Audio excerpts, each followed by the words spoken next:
Magandang araw po sa inyong lahat.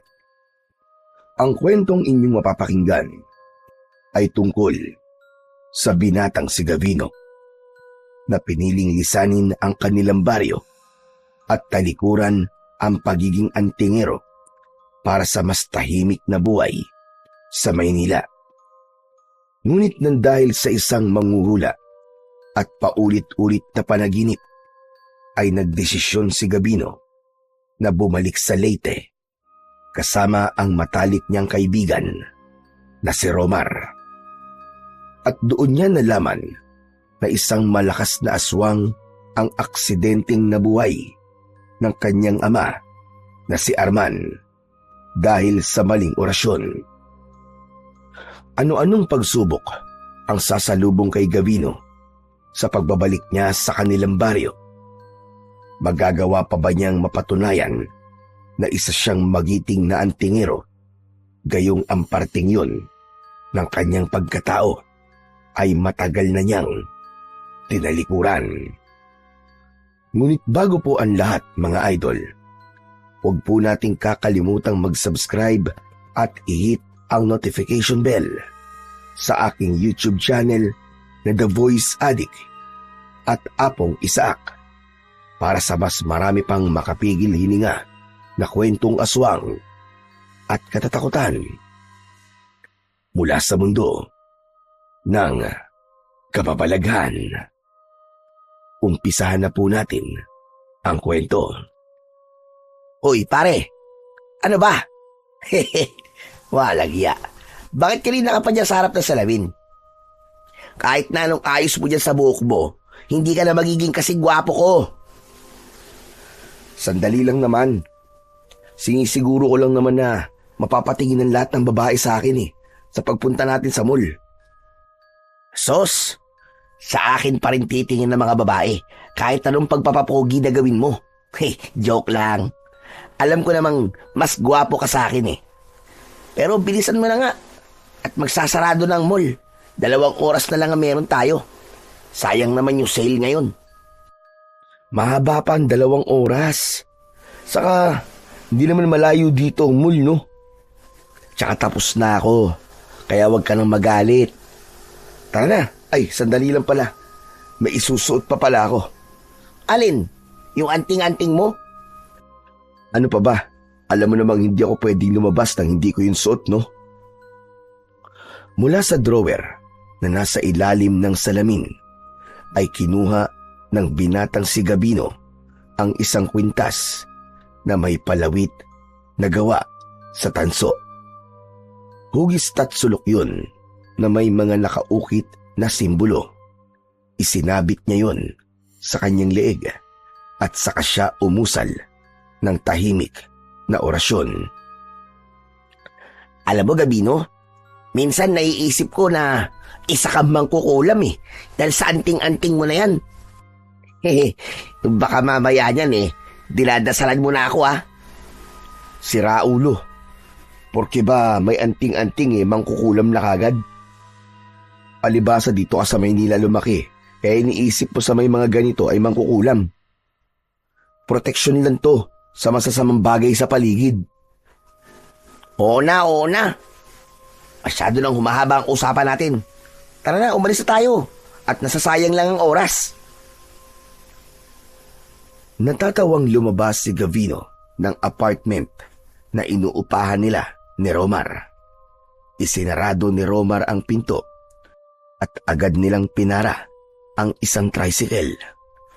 Nagpahatid sila sa mall na hindi naman kalayuan mula sa kanilang apartment. 5 taon nang naninirahan si Gavino sa syudad. 5 taon na rin ang nakakalipas nang piliin niyang umalis sa maliit nilang baryo sa Leyte.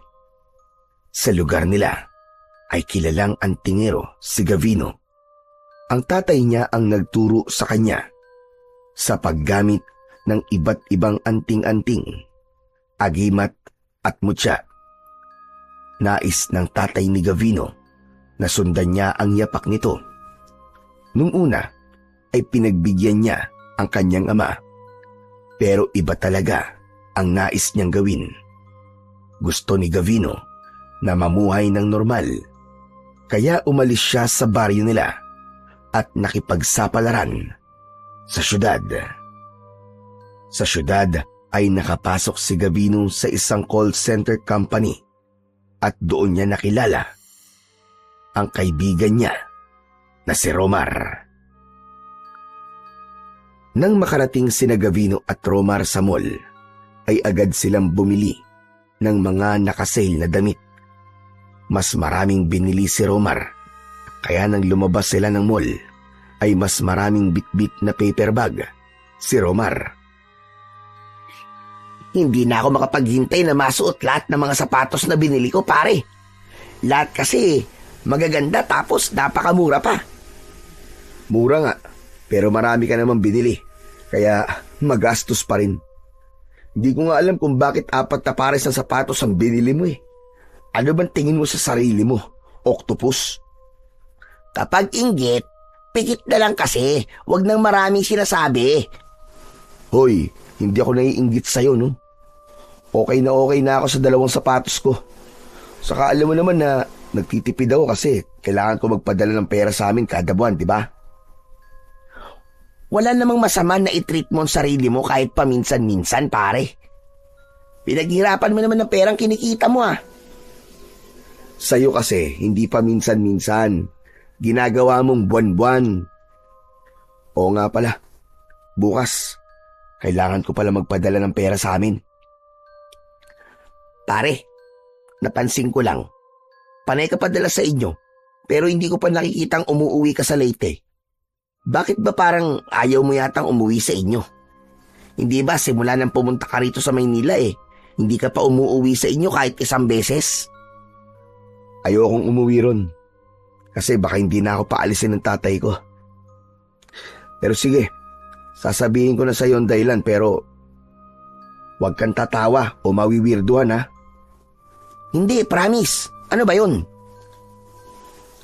Ganito kasi yan, makinig kang mabuti. Ang tatay ko kasi ay isang kilalang antingero sa aming baryo. Ano? Antingero? Ibig sabihin malawak ang kaalaman niya sa paggamit ng mga anting-anting? Tama ka, Romar. Ganun nga. Binatilyo pa lamang ako nang simulan na akong turuan ng tatay ko sa paggamit ng mga anting-anting. Ang totoo nga niyan nakilala na ako sa aming baryo bilang mahusay na antingero. Sa maniwala ka man o sa hindi, naggagamot na ako sa amin gamit ang mga agimat. Wow! Parang si Mang Kepring lang pala ang peg mo, Gavino ah. Hindi ba ang sabi ko sa'yo ay wag mo akong tatawanan? Ayoko na nga magkwento sa'yo. Pambira ka talagang tao ka, oh. Ito naman, masyado naman tampururot. Ituloy mo na ang kwento mo, pare. Sige na, hindi na ako tatawa. Siguraduhin mong di ka natatawa, ha? Dahil di na ako magkikwento sa'yo kahit kailan. Hindi talaga, promise. So ayun na nga. Kahit kilala na ako sa baryo namin bilang isang magaling na antingero, parang hindi pa rin ako masaya. Parang may hinahanap pa rin ako Hanggang sa dumating sa punto na napagod. Kasi araw-araw may mga taong lumalapit sa akin para humingi ng tulong sa iba't ibang bagay. Gaya ng ano? Lumalapit sila kapag meron silang kakaibang sakit. O hindi kaya may gumagambala sa kanilang lamang lupa at espiritu. May isang beses pa nga na gusto nilang makipaglaban ako sa mga aswang. Alam mo kasi, may mga agimat na pwede kong gamitin sa pakikipaglaban sa mga aswang. Uy, ang astig naman pala ng ginagawa mo sa inyo, tol. Kung ako may ganyang kakayahan, hindi ako aalis sa baryo nyo. Ang sarap siguro sa pakiramdam na maraming humahanga sa'yo. Panigurado na marami ring mga chika bebe ang nagkakandara pa sa'yo, no? Hindi rin. Kapag ikaw ang nasa posisyon ko nun, ay baka parehas lang tayo ng ginawa. Napagod na ako talaga ng sobra nun. Kaya naman, nagdesisyon na akong umalis at magpakalayo-layo. Kaya nagpunta ako rito sa Maynila. Buti at hindi nagalit sa'yo ang tatay mo. Ang nangyari pala, matapos niyang ituro sa'yo ang lahat ng nalalaman niya, ay hindi mo rin naman pala gagamitin. Anong hindi nagalit? Halos isinumpa nga ako ng tatay ko nang sabihin kong ayoko na maging antingero eh. Ang sabi niya, hindi ko daw maaaring putulin ang pagiging antingero sa aming pamilya. Pero sinunod ko pa rin ang gusto ko, pare. Mas pinili ko ang buhay dito sa Maynila. Dito kasi, mas tahimik ang buhay kesa dun sa baryo namin. Sa bagay, parang nakakapresyon nga kung lahat ng mga tao ay nakaasa sa'yo. Parang hindi ka siguro pwedeng magkamali kapag ganun, no? Habang naglalakad sina Gavino, papunta sa sakayan ng jeep, ay biglang naalala ni Gavino ang tatay niya na si Arman. Nung bata pa siya, ay nasaksihan niya kung paano ito purihin ng mga tao dahil sa husay nito sa pagiging isang antingero. Nang panahon na yun, ay hinahangaan niya ng gusto si Arman, kaya pinangarap niyang maging kagaya nito.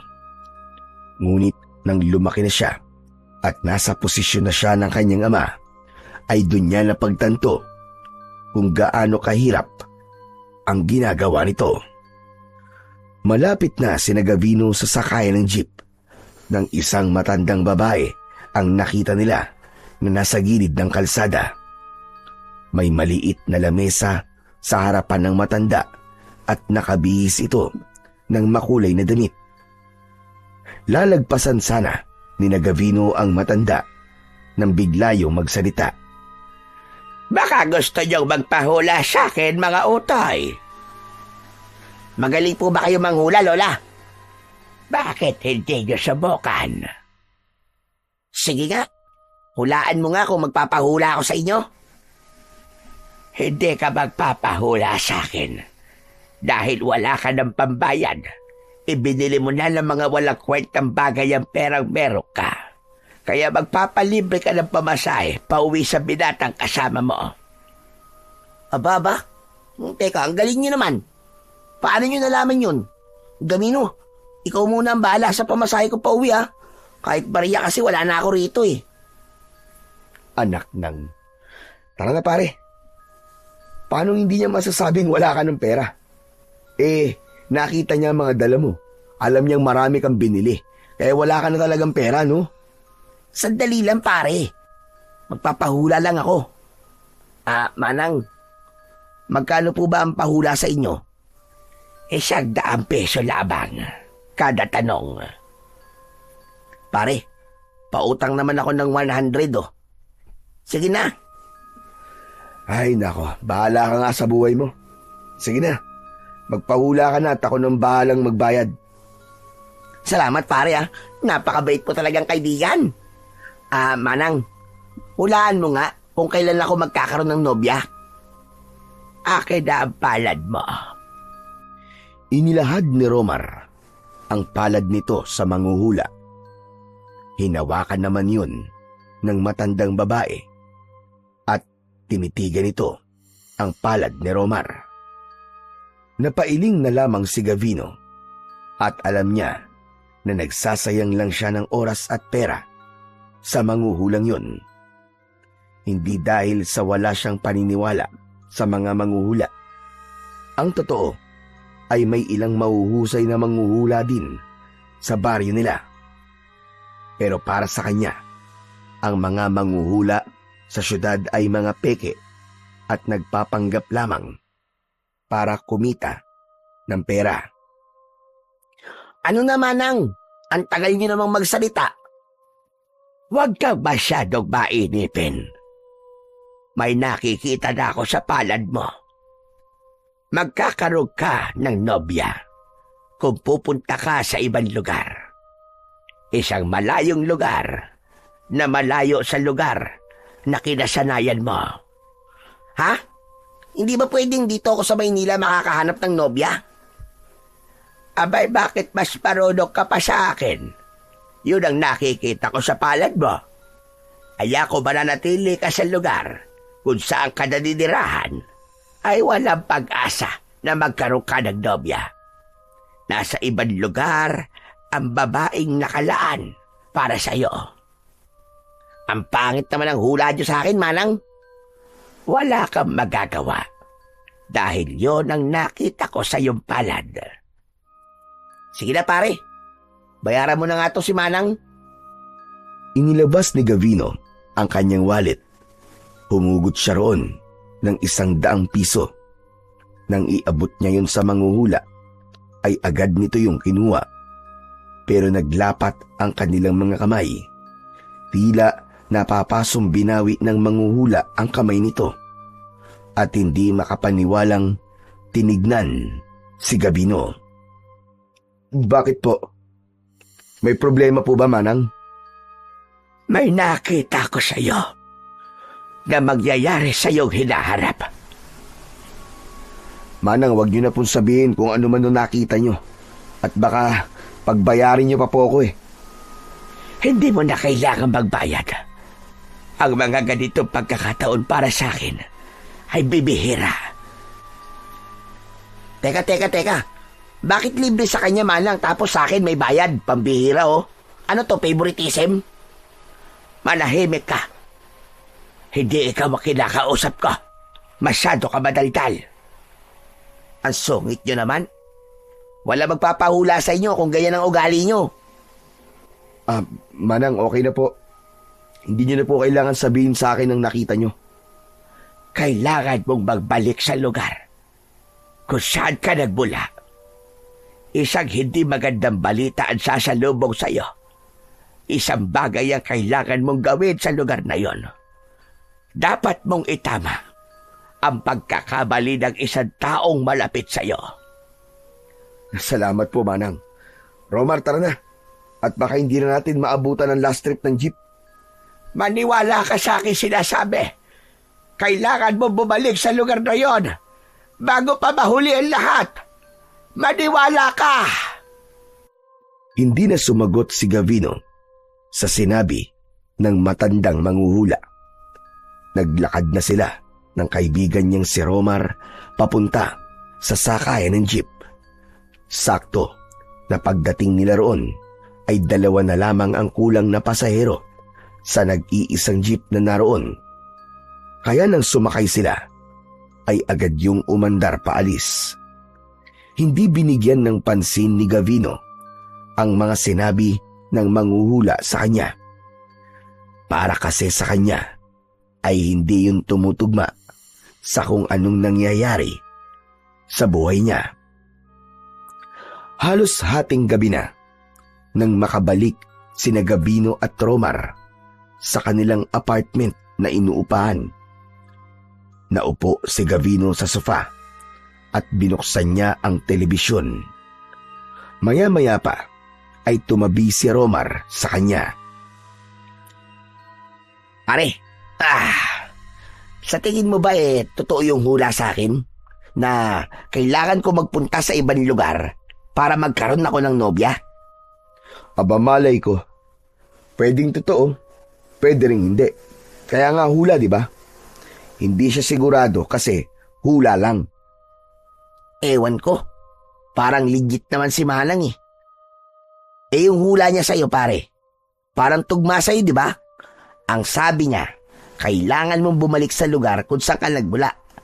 Hindi ba matagal ka lang hindi nakakauwi sa Leyte? Hindi kaya, pare, kailangan mo nang umuwi muna ron?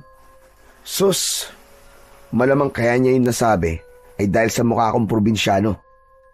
Kaya sinabi niyang kailangan kong bumalik sa aking pinanggalingan ay alam niyang dayo ko rito sa Maynila. Mahusay lang talaga siyang mag-obserba. Ewan ko ba, pare? Pero parang totoo naman siyang manghula eh. Malay mo, totoo yung hula niya sa akin na kailangan ko magpunta sa ibang lugar para magkaroon ako ng girlfriend, di ba? Pero saan naman kaya ako pupunta? Pare, mag-suggest ka nga sa akin kung saan maraming magagandang babae. Bahala ka sa buhay mo kung maniniwala ka sa manghuhulang yun. Basta ako, maliligo na ako at pagkatapos ay matutulog na. May pasok pa tayo bukas sa trabaho, kaya kailangan ko matulog ng maaga. Babay. Ang KJ mo talaga. Kaya hindi ka nagkaka-girlfriend eh. Ba't ikaw, meron na ba? Di ba wala rin naman? Aray ko. Talagang walang preno yung bibig mo, pare. Natatawang pumasok si Gavino sa banyo. Agad siyang naligo at pagkatapos ay nahiga na siya sa double deck bed na nasa iisang silid sa apartment na yon. Sa itaas siya nakapwesto. Para sa kanya ay hindi dapat nila pagtuunan ng pansin at paniwalaan ang hula ng matandang babae sa kanila kanina.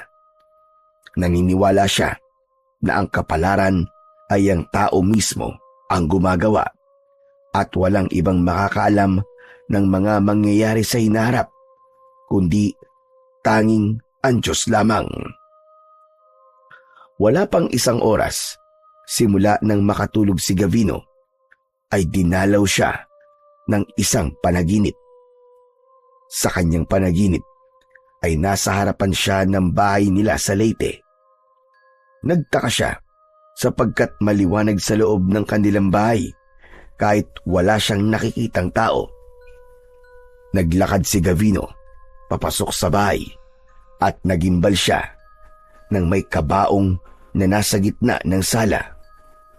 Marahang naglakad si Gavino papalapit sa kabaong at mas lalo siyang nagimbal dahil ang tatay niya ang nasa loob ng kabaong na yun. Biglang bumukas ang mga mata ng tatay niya. Bumangon ang tatay niya at galit na galit siya nitong sinakal.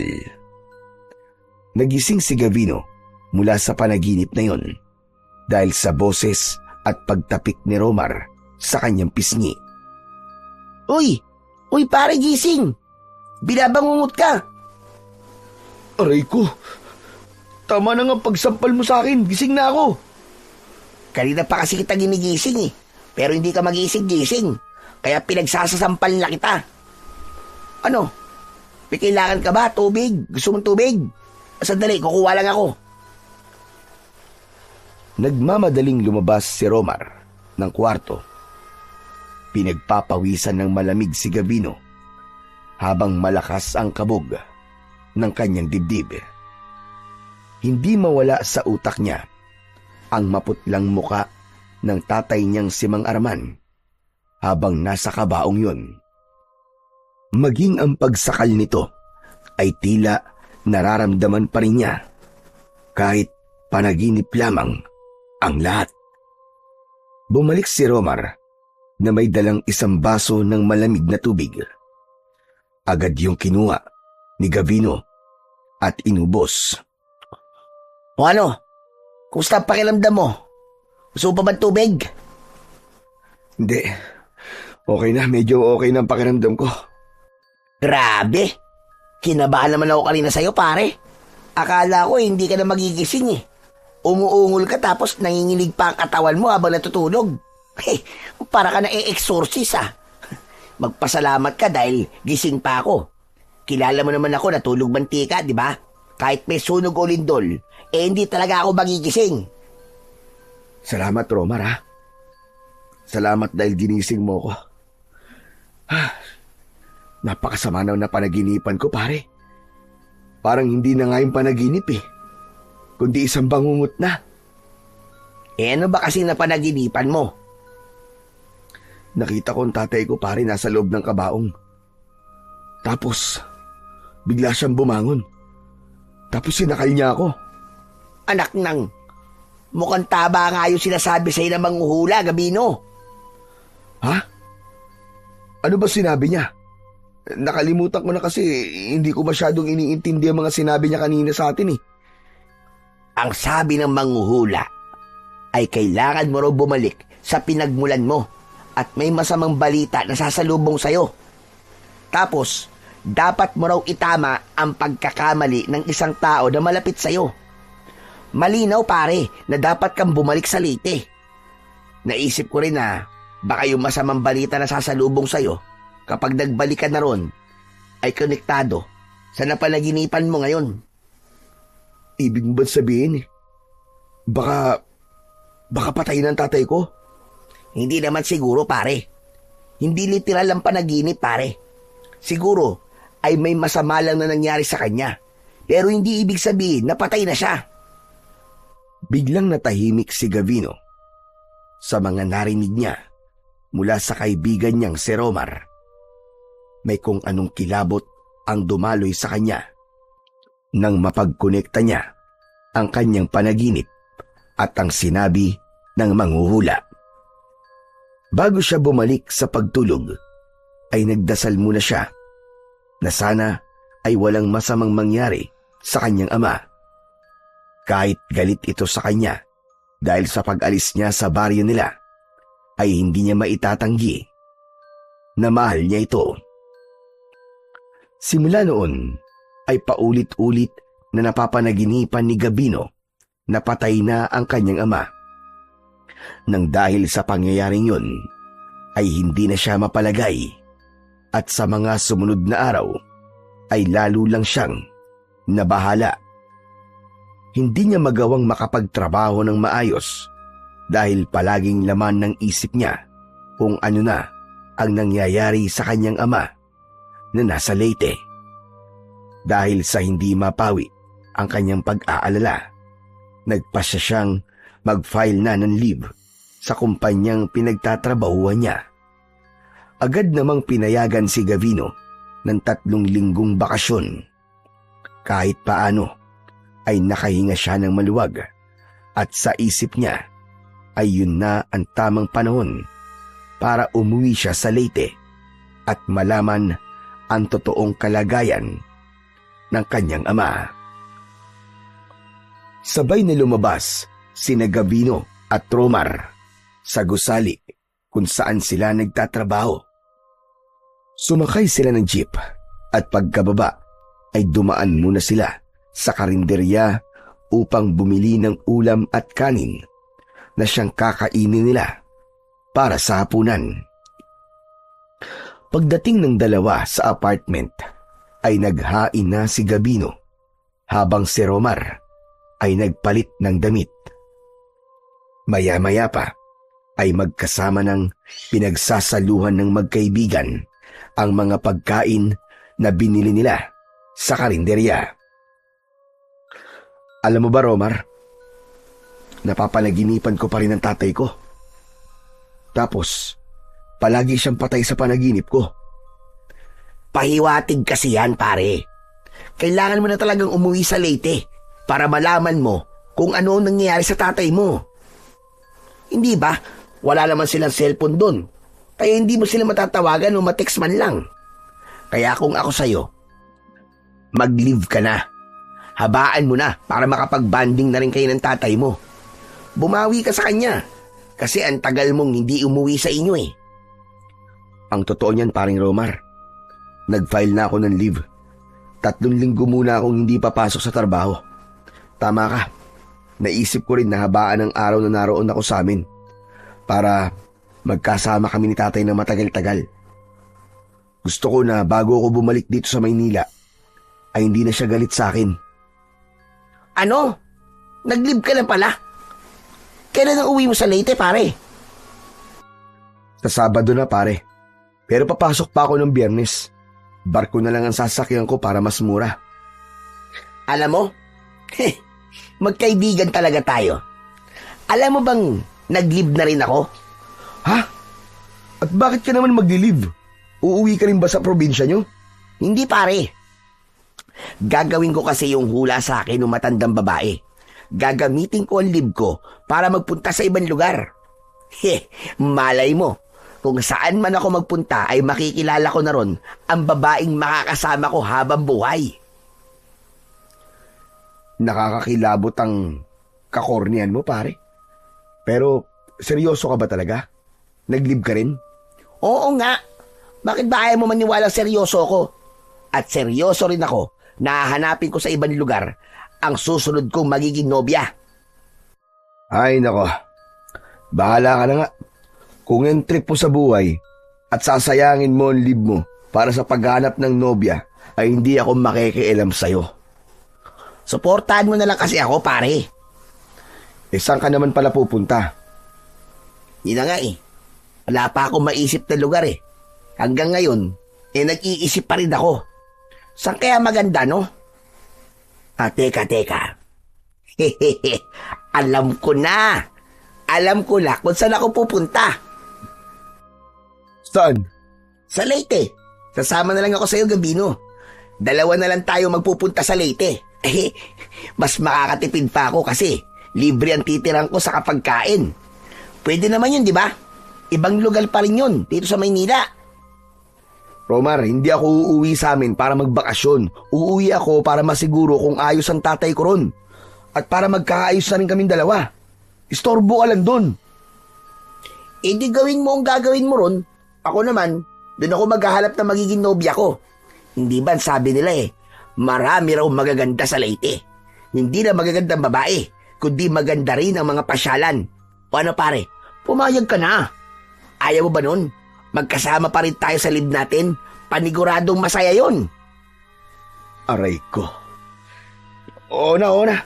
Pumapayag na ako. Alam ko naman kahit di ako pumayag, ipipilit mo pa rin ang gusto mo. Pero sasabihin ko na kagad sa'yo ngayon, mahina ang signal namin dun sa baryo dahil liblib dun. Tapos wala rong mga mall at iba pang bagay na meron dito sa Maynila. Baka mamaya mainip-inip ka ron tapos magaya ka na kagad umuwi. Hindi. Okay lang sa akin yung pare. Boy Scout kaya ako. Boy Scout. Kahit paano ay naisip ni Gavino na isang magandang ideya na isama niya si Romar sa kanilang probinsya. Masaya kasing kasama si Romar at panigurado na hindi siya maiinip. Naisip niya ring ipakilala si Romar sa tatay niya bilang si Romar ang nag-iisa niyang naging kaibigan sa syudad. Mabilis na lumipas ang mga araw hanggang sa sumapit na ang araw ng pag-alis ni Gabino at Romar. Madaling araw na silang umalis sa kanilang inuupahang apartment. Pagdating nila sa pier, ay bumili sila ng tiket at sumakay na sila sa barko na kanilang sasakyan.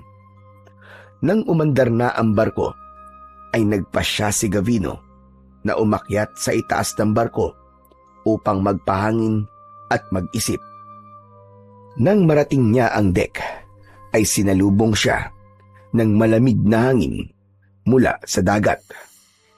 Tahimik siyang nakatingin sa malawak na karagatan. Pumasok sa isip niya ang posibilidad na hindi siya tatanggapin ng kanyang ama kapag nagkita silang muli. Matagal na rin siyang nawalay dito at hindi niya alam kung kaya pa nilang ayusin ang nasira nilang relasyon. Sa kabila ng lahat, alam niyang kailangan niyang umuwi, anuman ang kahinatnan ng kanilang pagkikita. Nagulat si Gavino nang may tumapik sa kanyang balikat. Paglingon niya ay nakita niya si Romar na tumatawa. Hehehe, ang sarap mo talagang gulatin kasi magugulatin ka. Ano bang ginagawa mo rito? Umalis ka nga muna rito. Gusto ko mapag-isa eh. Wow! Nagsisenti ang kaibigan ko. Sa ako magpaalis ka naman sa akin dito eh. Parang ikaw may-ari nitong barko. Huh. O ano? Ano ba ginagawa mo rito? Kanina pa kaya kita hinahanap. Iniisip ko lang kasi kung anong mangyayari kapag nakita ako ni tatay. Siyempre magiging masaya yun. Ang tagal nyo nang di nagkikita kaya paniguradong miss na miss ka na ng tatay mo. Duda ako sa sinabi mo na yan, pare. Hindi mo masasabi yan kung nakita mo lang kung gaano kagalit ang tatay ko nung nagpaalam ako sa kanya na magtutungo ako sa Maynila. Kulang na nga lang itakwil niya ako nun eh. Sinabi niya na sa pag-alis ko sa aming lugar ay para ko na rin tinalikuran ang pagiging anak ko sa kanya. Ilang taon na rin ang nakakalipas simula na mangyari yung pare. Malay mo, nawala na ang galit ng tatay mo sa'yo, di ba? Huwag ka na kasi munang mag-isip ng kung ano-ano. Saka mo na isipin yan kapag nasa harapan mo na mismo ang tatay mo. Ang mabuti pa ay kumain na muna tayo at nagugutom na ako. Hindi kasi tayo nakapag-almusal bago umalis, di ba? O sige, nagugutom na rin ako eh. Tara. Sumama si Gavino kay Romar sa pag-alis sa itaas ng barko. Pinilit niyang alisin ang mga bumabagabag sa utak niya ng sandaling yon at inihanda na lamang niya ang kanyang sarili sa kung anong maaaring mangyari kapag nakauwi na siya sa Leyte. Makalipas ang halos isang araw na paglalakbay sa dagat, sa wakas ay dumaong na ang barko sa pantalan ng Leyte. Agad na bumaba sina Gavino at Romar, bit-bit ang kanilang mga gamit. Sumakay sila ng bus. Pagkababa nila sa barko, nang makaupo na sila sa loob ng bus, ay doon na nila naramdaman ang pagod. Ay, grabe! Nakakapagod pala ang bumiyahe sa barko, pare. Dapat pala nag-eroplano na lang tayo. Hayaan mo na. Nakatipid naman tayo eh. Dito ka na lang magpahinga. Talaga magpapahinga ako at matutulog. Hindi ako nakatulog ng maayos sa barko eh kasi iniisip ko, baka mamaya biglang lumubog eh. Loko ka talaga kahit kailan. Sige na, magpahinga ka na muna. Nang pumikit si Romar, ay tumingin naman si Gavino sa labas ng bintana. Maya-maya pa, umusad na ang bus. Habang pinagmamasdan ni Gavino ang dinadaanan nila, ay lalo lamang niyang naramdaman ang kaba dahil alam niya na paikli na ng paikli ang distansya niya sa kanyang ama. Matapos ang ilang oras na biyahe, ay nakarating na sina Gavino at Romar sa isang maliit at liblib na baryo sa Leyte. Habang naglalakad sila papunta sa bahay doon ni Gavino, ay hindi napigilan ni Gavino ang maluha dahil sa samot-saring mga alaala na bumalik sa kanyang isipan. Sa lugar na yun siya ipinanganak at nagkaroon ng isip. Akala ko nagbibiro ka lang nung sinabi mong liblib tong baryo nyo, pare. Akala ko sinabi mo lang yun para hindi na ako sumama. Pero hanep, totoo pala. Parang ito lang ang nag-iisang baryo sa lugar na to eh. Sabi ko naman kasi sa'yo, di ba?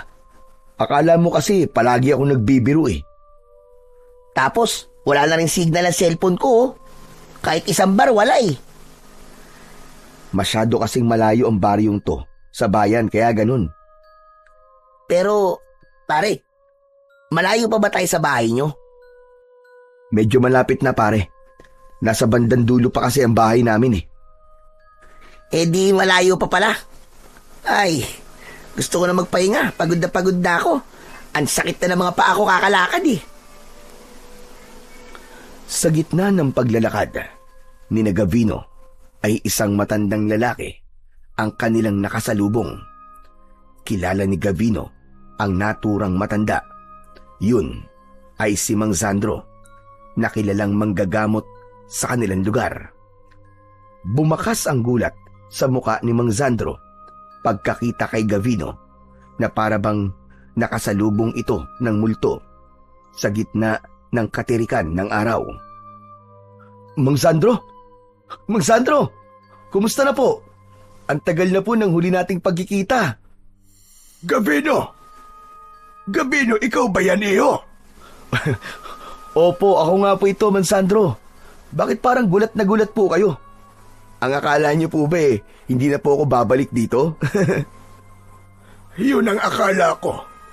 Nasabi kasi sa akin ni Arman na mas pinili mo ang syudad kaysa sa ating baryo.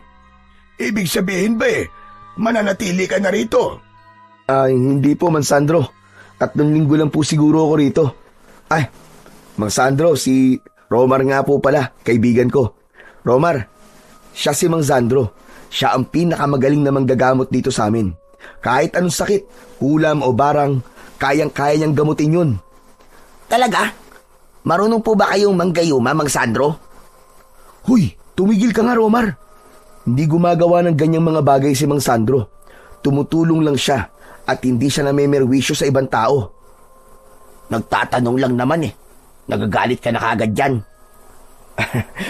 Oo nga pala, Mang Sandro. Si tatay po, nasan po siya? Nasa bahay po ba siya? Naroon, sa bahay nyo. Pero huwag ka sanang magugulat sa lagay ng tatay mo ngayon. Ho? Bakit po? Ano pong ibig niyo sabihin? Ano po ba nangyari kay tatay? Mas mabuti pa sigurong magtungo ka na sa bahay nyo at ang tatay mo ang mismong magsasabi sa'yo. Sige po. Mauna na po kami. Salamat po. Inaya na ni Gavino ang kaibigan niyang si Romar na umalis. Habang naglalakad siya papunta sa bahay, ay hindi niya maiwasang kabahan para sa kanyang ama. Hindi nagtagal ay nasa harapan na sila ng isang bahay na gawa sa plywood ang dingding at pawid ang bubong. Meron yung katamtamang laki at nakatayo yun sa malawak na bakuran na nasa harapan ay may isang puno ng kaimito. Nakabukas ang pinto kaya pumasok na sina Gabino at Romar nang hindi kumakatok. Nagmamadaling tinungo ni Gavino ang kwarto ng kanyang tatay at hindi niya napigilan ang mapaluwa nang makita ang tatay niyang si Arman na nakahiga sa papag habang natutulog. Payat na payat ang katawan nito, humpak ang pisngi at kahit nakapikit ay bakas sa muka ang matinding panghihina. Napakalayo na ni Mang Arman sa dati nitong itsura na matikas at may malaking pangangatawan. Hindi makapaniwalang lumapit si Gabino kay Mang Arman. Pinunasan niya ang kanyang luha. Hinawakan niya ang kamay nitong halos butot balat na. Nagising si Mang Arman at nagulat ito nang makita si Gabino. Anak, Gabino, totoo ba ito? O nananaginip lang ako? Tay, hindi ka ho nananaginip. Ako po talaga to. Patawarin niyo ako, tay, ha? Kung ngayon lang po ako nakabalik dito. Hindi na importante na ngayon ka lang bumalik. Ang mahalaga ay bumalik ka pa rin. Alam mo bang araw-araw ay umaasa ako na bigla ka na lamang darating. Araw-araw ako nagdadasal at sa wakas, dilinig na ng Panginoon ang aking dasal. Pero tay, ano po ba nangyari sa inyo? May sakit po ba kayo, tay? Sana nga ay sakit na lang ang meron ako para may pag-asa pa akong gumaling sa tulong ng mga doktor. Pero hindi ito sakit na mapapagaling ng gamot. Binarang ako, Gabino. Binarang ako. Ano? Pero sino naman po ang gagawa nun sa inyo? Pwede bang saka na natin pag-usapan ng bagay na yan, anak? Nandito ka ba? Dahil dito ka na ulit maninirahan, anak? Hindi po, tay. Baka 3 linggo lang po ako rito. Ganun ba? Ang akala ko ay hindi ka na aalis. Yun po ang una kong plano.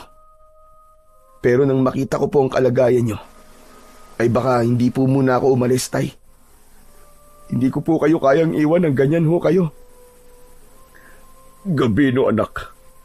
Gusto ko palang humingi ng tawad sa'yo dahil nagalit ako nung pinili mong mamuhay sa Maynila. Patawad kung hindi ko naunawaan kung bakit mo yung gustong gawin. Bilang ama mo, dapat ay ako ang unang nakakaintindi sa'yo, anak. Patawarin niyo rin po ako, tay, kung iniwan ko po kayo rito na mag-isa. Kung hindi po siguro ako umalis, hindi po mangyayari sa inyo to. Wala ka dapat ihingi ng tawad sa akin, anak. Ako ang may kasalanan sa'yo. Ah, oo nga pala. Sino ang kasama mo? Tay, siya nga pala, kaibigan ko po si Romar. Siya po ang nag-iisa kong kaibigan sa Maynila. Lumapit si Romar at ngumiti. Inilahad nito ang isa nitong kamay at mabagal na nakipagkamay dito si Mang Arman. Maraming salamat dahil kinaibigan mo si Gabino. Ang totoo, wala siyang kaibigan dito sa aming lugar dahil mahirap para sa kanya ang magtiwala. Wala pong anuman at mabait naman po si Gabino, sir. Kaya madali ko po siyang nakasundo. Oo nga pala. Nagugutom ba kayo? Sandali lang at magluluto lang ako ng pagkain. May saging pa riyan. Ipiprito ko na lamang yon. Tay, wag na po kayong kumilos. Hindi pa naman po kami nagugutom ni Romar eh. Huwag kang mag-alala. Kahit ganito ang aking katawan ay kaya ko pag kumilos kahit papano. Isa pa, pakiramdam ko mas lalo ko nangihina kapag nakahiga lang ako. Tay, wag na po kayong tumayo. Okay lang ho kami. Magpapahinga na lang po muna kami ni Romar. Maayos pa po ba yung kwarto ko sa kabila? Palaging malinis ang kwarto mo, anak, dahil iniisip kong baka bigla kang dumating. O sige na, magpahinga na muna kayong dalawa. Alam kong nakakapagod ng pagbiyahe niyo mula Maynila. Bago lumabas si Gavino sa kwarto ni Mang Arman, ay niyakap muna niya ito ng mahigpit. Nang nasa kabilang kwarto na sila ni Romar, ay doon na pinakawalan ni Gavino ang luhang kanina pa niya pinipigilan. Pinigilan niya ang mapahagulgol dahil ayaw niyang marinig yun ng kanyang ama. Lumapit naman si Romar kay Gavino. Tinapik nito ang kanyang likod at hinayaan lang siya nitong umiyak. Nang medyo kumalma na siya, ay doon na siya nagsalita ng mahina. Napakawalang kwenta kong anak, pare. 5 taon kong tiniis na hindi makita ang tatay ko. Kung kahit paano sana binisita ko siya, ay baka hindi ito nangyari sa kanya. Huwag mo sisihin ang sarili mo, pare. Hindi mo kagustuhan na nangyari sa kanya. Pero ano na ang plano mo ngayong nalaman mo na ang kalagayan ng tatay mo? Babalik ka pa ba sa Maynila? Sa totoo lang, hindi ko pa alam, pare. Pero gusto ko muna makasiguro na maayos ang lagay ni tatay bago ako umalis dito. Gusto ko siyang ipatingin sa ospital sa bayan. Baka kasi hindi naman siya binarang eh. Baka may sakit siya na kayang magamot ng mga doktor. Maganda yung naisip mo, pare. Pero saka na tayo mag-usap. Magpahinga na muna tayo. Mabuti pa nga. Pagod na din ako. Nahiga na sina Gavino at Romar sa papag. Naunang nakatulog si Romar, habang si Gavino naman ay patuloy na iniisip kung ano ang totoong nangyari sa tatay niya at kung bakit bumagsak ng ganun ang katawan nito. Gabi na nang magising si Gavino. Wala na sa tabi niya si Romar. Lumabas siya ng kwarto at nakita niya si Mang Arman nakausap ang kaibigan niyang si Romar sa sala. Sabay na napatingin ang dalawa sa kanya. O anak, mabuti naman at gising ka na. Ikaw na lang ang hinihintay namin para maghapunan na tayo. Dapat po nauna na kayong kumain eh. Ayoko kasing palampasin ang pagkakataong ito na makakasabay ka ulit sa hapunan, anak. Tara na sa kusina para makakain na tayo. Niluto ko ang paborito mong nilagang baboy. Alam niyo pa rin po pala kung ano po ang paborito kong ulam, tay, ha? Magkakasabay na nagtungo ang tatlo sa kusina. Maya-maya pa ay magkakasabay na silang kumain. Kaya pala, natutuwa ko malaman na malapit ka na palang ma-promote sa trabaho mo, anak. Mukhang napaganda ang buhay mo sa Maynila. Paano niyo po nalaman yun, tay? Ako nagkwento sa kanya, pare. Romar ha, ba kung ano-ano nang sinabi mo kay tatay tungkol sa akin? Huwag kang mag-alala. Wala akong sinabi na ikasisira mo. Kilala mo ako, pare. Kailan ba kita nilaglag? Gabino anak, totoo rin ba na may nanghula sa'yo na kailangan mong bumalik dito? Kaya ka nandito ngayon? Opo tay, totoo po yun. Saka ilang beses ko po napanaginipan, napatay na po kayo. Kaya naisip ko pong bisitahin kayo rito, tay.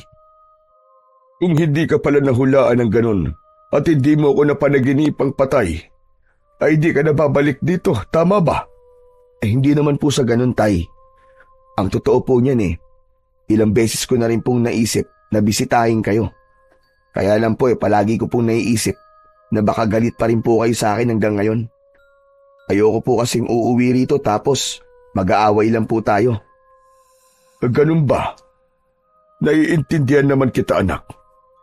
Pero totoo na naiintindihan ko na kung bakit mo ginustong umalis dito sa atin, anak.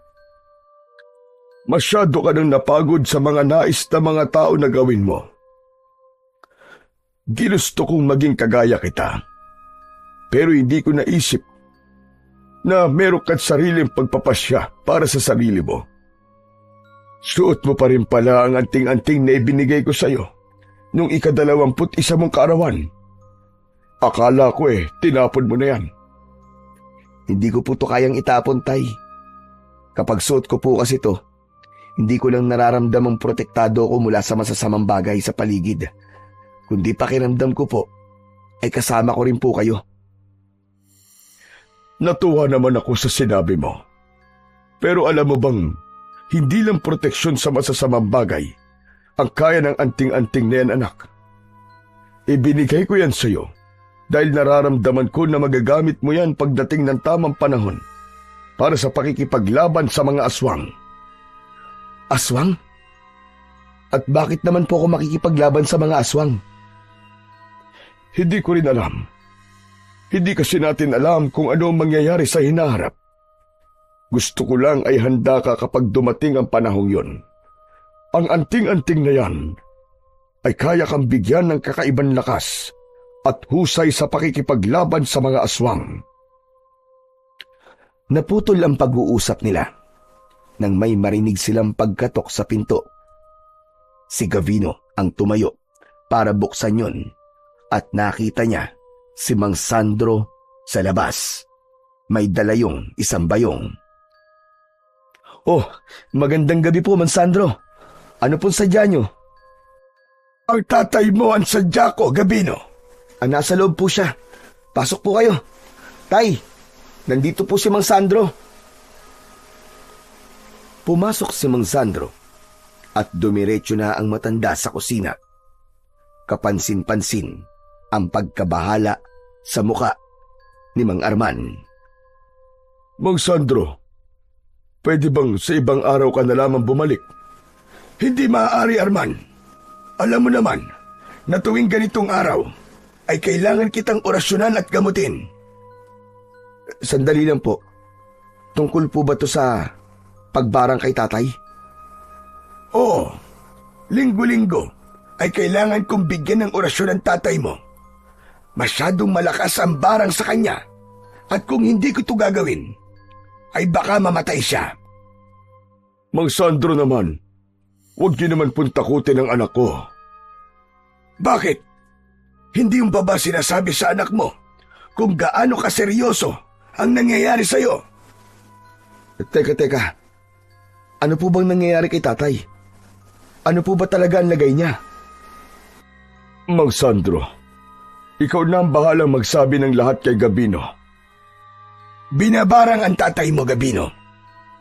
Malakas ang aking hinala na ang hanagob na si Dungaw ang gumagawa nun kay Arman. Hanagob? Ano pong hanagob? Isang uri ng malakas na aswang ang hanagob. Sila ay bunga ng isang bangkilan at gahunan. At ang hanagob na bumarang sa iyong ama ay si Dungaw, isang aswang na matagal nang pinatay ng iyong mga ninuno. Matagal na po pala siyang patay. Pero bakit nagawa pa niyang barangin si tatay? Isang malaking pagkakamali ang nagawa ng iyong ama, Gabino. Noong nakaraang taon, ay nagkaroon ng matinding tagtuyot dito sa ating lugar. Namatayan lahat ng mga pananim at maging ang ilog dito ay natuyo. Gumawa ng orasyon ang iyong ama upang magkaroon ng ulan. Ginamit niya ang kanyang pagiging antingero. Ngunit kasabay ng pag-ulan, ay muling nabuhay si Dungaw. Ang aming hinala ay nagkaroon ng pagkakamali si Arman sa kanyang orasyon. Kaya yon nangyari. Hindi makapaniwalang napatingin si Gavino kay Mang Arman. Napayuko si Mang Arman na parabang hiyang-hiya ito. Ngunit walang paninising naramdaman si Gavino sa kanyang ama. Tanging awa ang kanyang nararamdaman dahil alam niya kung gaano ito kahusay na antingero. Ilang beses na nitong ginawa noon ang orasyon para umulan at para magkamali ito ng isang beses. Alam niya na labis ang panliliit na nararamdaman ni Mang Arman. Tay, totoo po ba lahat ng sinabi ni Mang Sandro? Nakakahiyaman pero totoo lahat ng narinig mo, anak. Alam ni Dungaw na ang mga ninuno natin ang pumatay noon sa kanya. Kaya sa akin siya gumaganti. Sa tingin ko, ay unti-unti niya akong pinapatay. Ang totoo, ay kanina ko pa gusto sabihin sa'yo na mas makakabuti kung umalis ka na lang dito. Bumalik ka na kagad sa Maynila, anak. Pero tay, hindi ko po kayo maaaring iwanan ng ganyan po ang kalagayan niyo. Gusto ko po na mapatignan po kayo sa ospital sa bayan, tay. Maniwala ka sa akin, Gabino. Walang maitutulong ang mga doktor sa nangyayari sa tatay mo. Hayaan mong ako ang gumamot sa kanya. Nangangako ko na gagawin ko ang lahat para gumaling siya. Hindi makapaniwala si Gavino sa kanyang mga nalaman. Wala siyang kaide-ideya na habang nasa Maynila pala siya ay may mabigat na itong pinagdadaanan. Matapos nilang maghapunan ay sinimulan na kagad ng matandang albularyo na si Mang Sandro ang panggagamot kay Mang Arman. Magkaharap na nakaupo ang dalawa sa sala. Inilabas ng matandang lalaki ang mga gamit nito na nasa loob ng bayong. Isang bote ng langis ang binuksan ni Mang Sandro. Nilagyan nito ng langis ang daliri nito at pinahid nito yon sa noo, sa dibdib at sa tiyan ni Mang Arman. Kasunod doon ay may sinambit na orasyon ang matanda habang hawak nito ang isang kamay ni Mang Arman.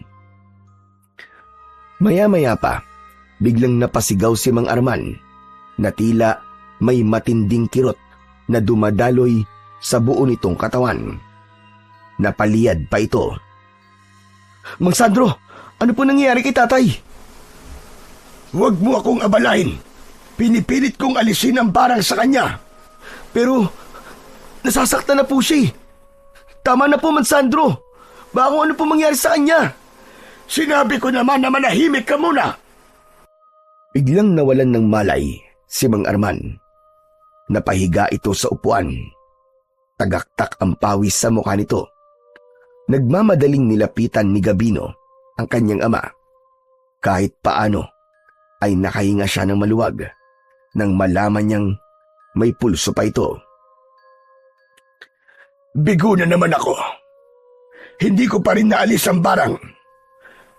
Pero wala kang dapat na ipag-alala, Gabino. Nawalan lang siya ng malay. Bukas ng umaga na siya magigising. Dalhin mo na lang muna siya sa kanyang silid. Mag-isang binuhat ni Gabino si Mang Arman. Maayos niya yung inihiga sa papag at saka siya bumalik sa sala para kausapin si Mang Sandro. Ano po bang nangyari kay tatay? Bakit ho siya nawala ng malay habang ginagamot nyo? Parte yun ng panggagamot ko sa kanya, Gabino. Kailangan niya yung pagdaanan hanggang sa tuluyan ng mawala ang barang ni Dungaw sa kanya. Hindi po ba pwedeng kausapin natin si Dungaw? Baka po mapakiusapan natin siya na alisin po ang barang kay tatay. Nagpapatawa ka ba, Gabino? Sa bagay, hindi mo nga pala kilala si Dungaw. Hindi ka pa ipinapanganak nung panahon na sumalakay siya dito sa lugar natin. Napakaraming namatay noon dahil kay Dungaw. Napakalakas niya, kaya hindi agad siya napatay ng mga ninuno nyo. Kaya ngayong muli siyang nabuhay. Nasa isang napakalaking panganib ang ating baryo ngayon. Lahat ng tao ay natatakot ngayon dahil walang nakakaalam kung kailan siya sasalakay. Kung ganun, hindi ko po kailangang iwanan ngayon si tatay dito. Kailangan niya ako rito lalo na't personal pala ang galit ni Dungaw kay tatay. Baka bigla na lamang siyang umatake rito at patayin po niya si tatay. Yan ang tama mong gawin, Gabino. Mas makakabuti kung nandito ka. Bantayan mo ang tatay mo mula kay Dungaw. Kailangan mo maging handa kung sakaling dumating siya rito para tuluyang patayin ang tatay mo. Hanggat ginagamot ko kasi ang tatay mo, ay hindi siya mamamatay sa barang ni Dungaw. Kaya hindi malabong si Dungaw na mismo ang magpunta rito para gawin ang gusto niyang mangyari kay Arman. Gagawin ko po ang lahat para protektahan si Tatay Mansandro. Hindi ako papayag na magtagumpay si Dungaw sa kung anumang balak niyang gawing masama sa tatay ko. Pero kailangan mo ring maging maingat. Galit si Dungaw sa angkan nyo, kaya hindi malabong maging ikaw ay idamay niya. Sa aking palagay, ay nasabi ko na ang lahat ng dapat mong malaman. Kailangan ko nang umuwi at may mga bagay pa akong dapat gawin. Ihatid ko na po kayo, Mansandro. Hindi na. Hindi na kailangan. Bantayan mo na lamang ang iyong ama. Sige ho. Mag-iingat po kayo, Mansandro. Maraming salamat po. Tumayo na si Mang Sandro. Lalabas na sana ito, pero bigla itong hinabol ni Romar. Teka, sandali lang po. Itatanong ko lang po sana kung pwede niyo po akong turuan na manggayuma. Hoy, Romar, ano ka ba? Hindi ba't sinabi ko naman sa'yo na hindi yan ginagawa ni Mang Sandro? Pasensya na po kayo sa kaibigan ko, Mang Sandro, ha. Makulit lang po talaga yan. Sasagutin na kita para manahimik ka na. Marunong akong gumawa ng gayuma. Ang totoo ay meron akong aklat sa paggawa niyan. Pero hindi ko yan ginagawa dahil ayokong gamitin ang aking kaalaman para diktahan ang damdamin ng isang tao. Ganun po ba? Sige po, naiintindihan ko. Matapos yun, ay tuluyan ng umalis si Mang Sandro. Pagkasarado ni Gavino sa pinto, ay napailing siya, sabay napatingin kay Romar. Pare, mabuting manggagamot si Mang Sandro. Kahit marunong siyang mangkulam at gumawa ng mga gayuma, ay hindi niya yung ginagawa. Sinubukan ko lang naman kasi baka matulungan niya ako. Bakit ba kasi gustong-gusto mo magkaroon ng gayuma? Pambihira ka, oo. Malay ko sa'yo. Siyempre, para kapag may natipuan akong babae rito sa inyo, ay gagayumahin ko na agad para hindi na siya makawala sa akin. Sira ulo.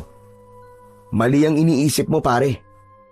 Masarap pa rin sa pakiramdam na mamahalin ka ng isang tao ng bukal sa kanilang puso at hindi dahil sa ginayuma mo siya.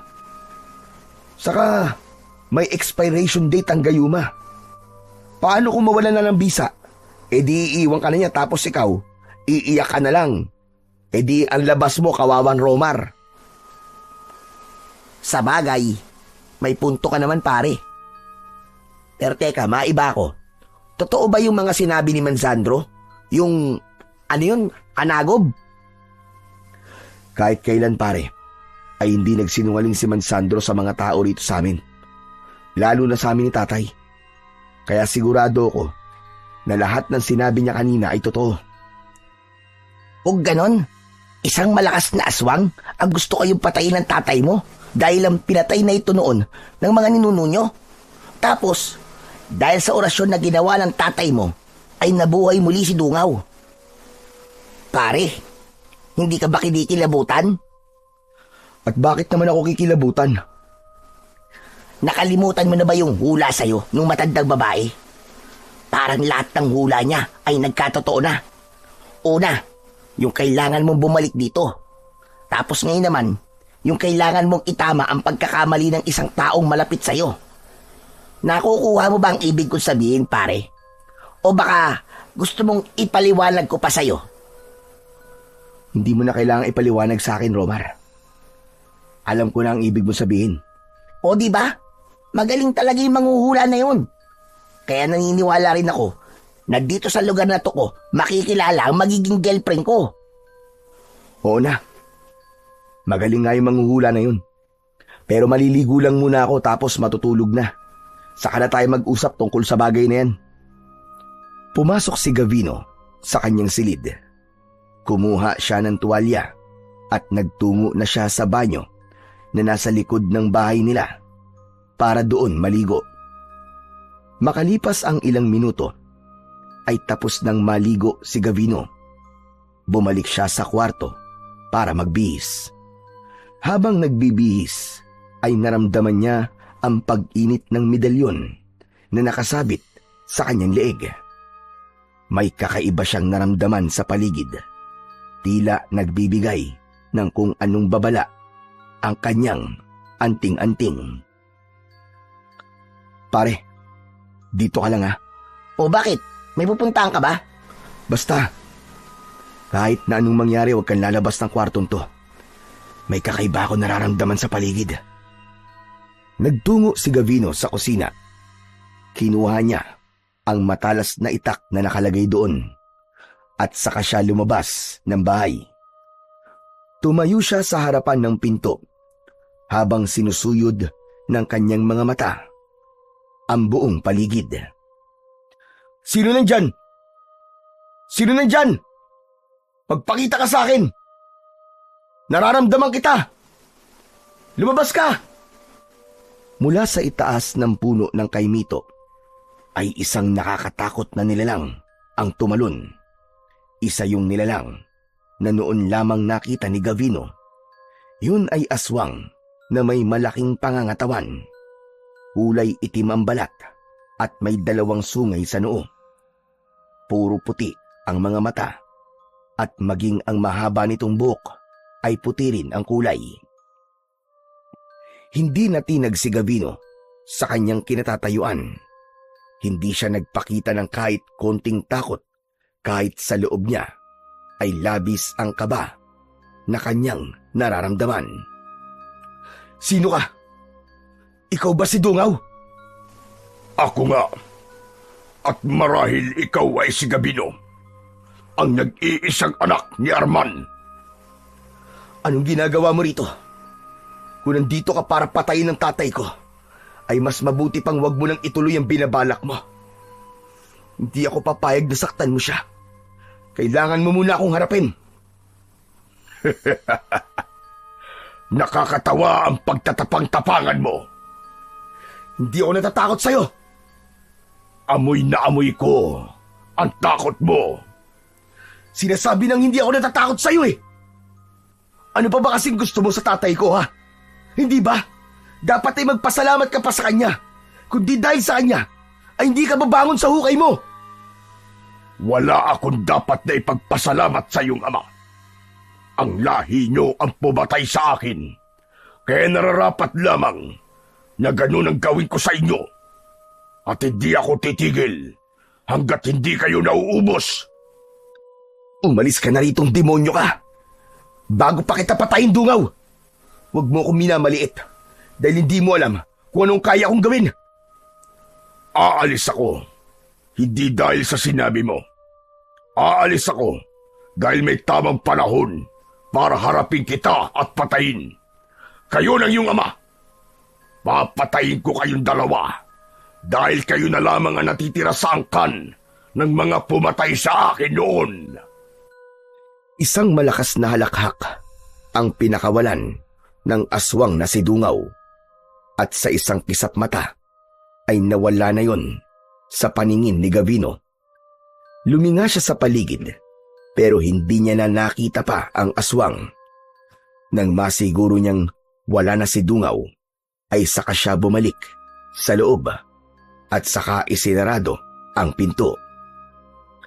Sinilip ni Gavino si Arman sa silid nito at nakita niyang mahimbing pa rin ang tulog ng kanyang ama.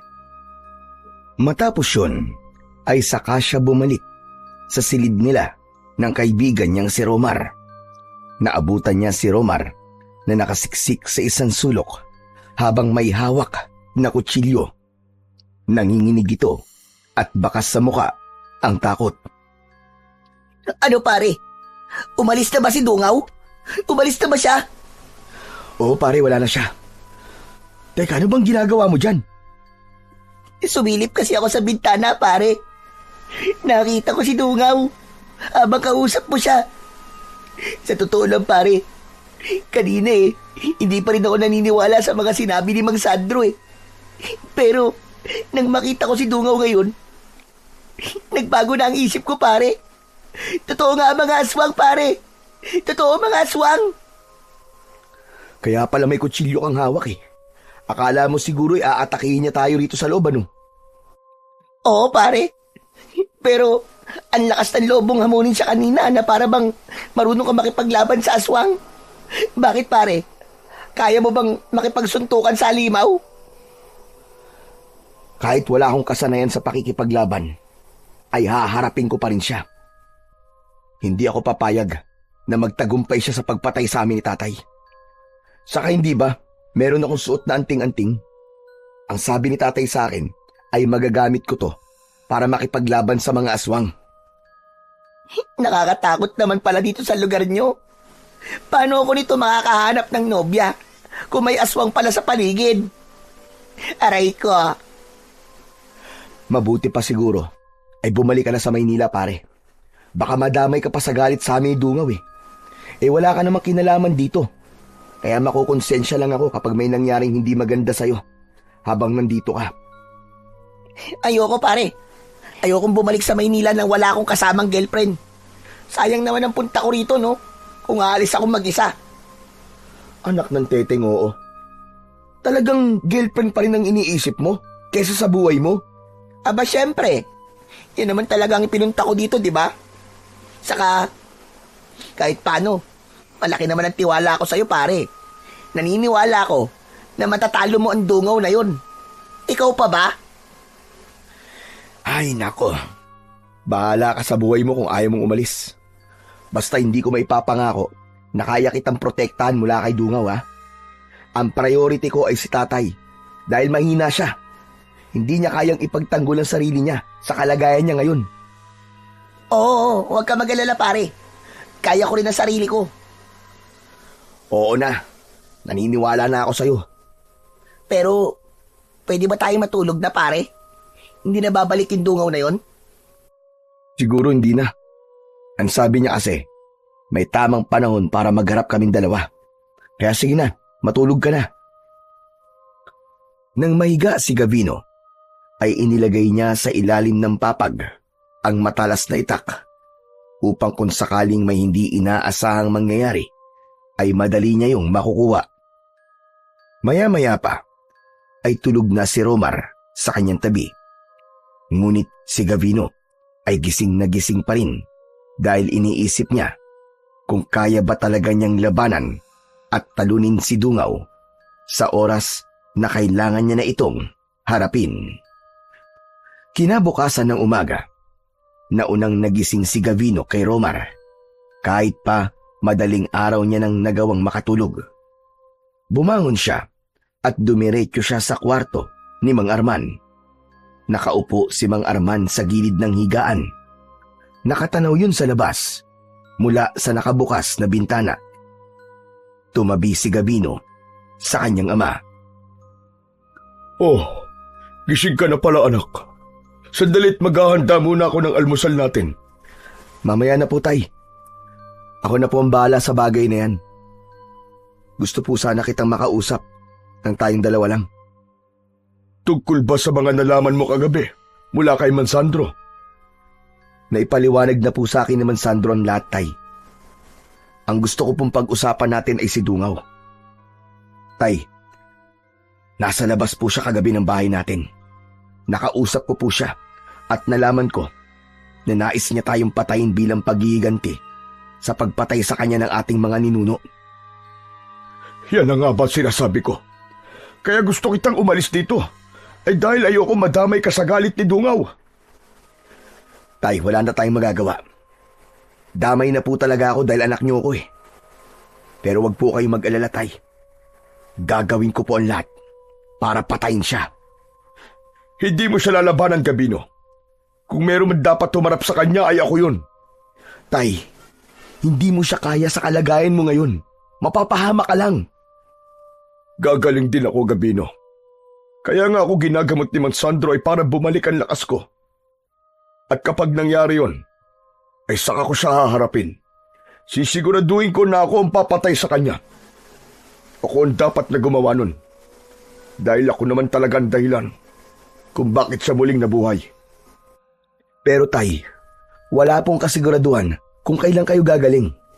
Saka nakalimutan niyo na po ba ang sinabi niyo sa akin na kaya niyo ibinigay sa akin ng anting-anting na suot ko ngayon ay para magamit ko to sa pakikipaglaban sa mga aswang? Tay, ito na po siguro ang pagkakataon ko para magamit to. Sandaling natahimik si Mang Arman. Muli itong tumingin sa malayo. Maya-maya ay tumulo ang luha nito na agad naman itong pinunasan gamit ang kamay. Sa totoo lang, anak, ay hiyang-hiya ko talaga sa'yo. Ako sana ang dapat na nagtataggol sa'yo bilang ako ang iyong ama. Pero kabaligtaran ang nangyayari ngayon. Kung hindi lang sana ako binarang ay matagal ko nang tinapos ang buhay ng Dungaw na yan. Pati sa mga tao rito ay nahihiya na rin ako. Hindi ko na sila matulungan sa problema nila na dati nagagawa ko pa. Siguro ay napakaliit na ng tingin nila sa akin ngayon. Naniniwala po ako na hindi ganyan ang tingin ng mga tao sa inyo, Tay. Ilang taon na rin po kayong tumutulong sa kanila nang walang hinihinging kapalit. Alam kong naiintindihan ng mga tao kung bakit pansamantala ay hindi niyo muna sila matutulungan. Kaya nga po kailangan ko ring mapatay si Dungaw. Baka kapag namatay na siya, ay mawala na rin ang bisa ng barang sa inyo. At kapag nangyari yon, ay lalakas na po ulit kayo at makakabalik na kayo sa mga ginagawa niyo dati bilang tagapagtanggol ng baryong ito. Ewan ko, anak. Minsan na hindi ko maiwasang manliit, lalo na't biglaan ang nangyaring ito sa akin. Pero sige, hahayaan na kita na manatili rito at subukang patayin si Dungaw. May tiwala ako sa iyo, Gabino, anak. Gusto kong makita ng mga tao rito sa atin na kahit matagal kang nawala, ay kaya mo pa rin maging magiting na antingero, gaya ng ating mga ninuno. Gaya nyo po, Tay. Gaya nyo. Kasama ko po kayo sa magigiting na antingero ng ating lahi. Kahit kailan, ay hindi na yun mabubura sa isip ng mga tao sa lugar natin. Huwag nyo pong kalilimutan yun, Tay. Dahil sa sinabing yun ni Gabino, ay napangiti si Mang Arman. Naluluwang niyakap ni Mang Arman si Gabino. Gumanti naman si Gabino ng isang mahigpit ring yakap dahil nais niyang maiparamdam sa kanyang ama ang lubos niyang pagmamahal para dito. Matapos mag-almusal, ay umalis muna si Gabino para magtungo sa bahay ni Mang Sandro. Nasa labas na siya ng bahay nila nang biglang hinabol siya ni Romar. Tol, sandali! Saan ka pupunta? Kay Mang Sandro, kailangan ko siya makausap tungkol sa nangyari kagabi. Sama ako. O sige, alam ko na maiinip ka lang sa bahay kapag iniwanan kita ron eh. Hindi naman. Ang totoo naaliw ako sa mga kwento ng tatay mo eh. Kaya lang, hindi pa kasi ako nakakagala rito kaya naisipan kong lumabas. Tara na. Nagsimula na maglakad ang dalawa. Sa kanilang paglalakad ay biglang huminto si Romar. Yung pala ay may nakita itong isang magandang dalaga na nagwawalis sa harapan ng isang kubo. Pre. Ikaw na lang pala muna ang pumunta sa bahay ni Mang Sandro. Ayoko nang sumama sa inyo. Parang ang sakit ng binti ko eh. Oo na. Alam ko naman ang dahilan kung bakit ayaw mo sumama eh. Sige na, mauuna na ako. Galingan mo ha. Iniwanan na ni Gavino si Romar. Mahina pa siyang natawa dahil alam niya na mas lumilinaw ang mata ni Romar kapag nakakakita ito ng isang magandang babae. Pagdating naman ni Gavino sa bahay ni Mang Sandro ay naabutan niya ang matandang lalaki na nagkakape sa labas ng bahay nito. Oh, ang aga mo naman yatang bumisita rito, Gabino. May kailangan ka ba? Mang Sandro, may nangyari kagabi. Nagpakita po sa akin si Dungaw. Nagkausap din po kami. Ano? Totoo ba yung sinasabi mo? Ano napag-usapan yung dalawa? Sinabi po niya, napapatayin niya kami ni tatay dahil nais niyang ubusin ang lahi ng mga pumatay sa kanya noon.